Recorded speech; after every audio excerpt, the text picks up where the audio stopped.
ढेंकानाल जिला कामाक्षानगर उपखंड मुख्य चिकित्सालय आसी संगीन दृश्य। मुख्य फाटक दे प्रभावित होउची लाटेन टांकीर मैला पानी। पुला पुला मैला सांगक दुर्घटना फाटी पड़ुची संपूर्ण परिवेश। बाध्य होई रोगी माने मैला पानी माड़ी मेडिकल भितर को प्रवेश करुछंती। प्राय सप्ताह हेब ए मैला पानी प्रभावित होउथिबा दृष्टिगोचर होईची एवं मेडिकल रे नर्स ड्यूटी रे थाई निजर व्यक्तिगत काम पई बाहर को चली जाउछंती, जहाकु नै रोगी इंजेक्शन एवं सालाइन देवा पई हैरान हेउछंती।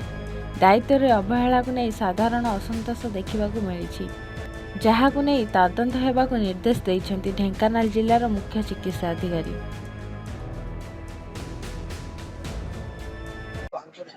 हाँ मु तो ये अभियोग विषय बर्तमान जानिली मु संगे संगे कामाक्षानगर जी अच्छा आम एसडीएम डॉक्टर दिगंबर साहू को संगे संगे इनफॉर्म कर सारी एवं सी पीएचडी एसडीएम सहित कथा हेबे एवं विहित पदक्षेप ग्रहण करेंगे जोटा कि आम आपन पुणी जनइबू एवं आपण मते जानि परिबे।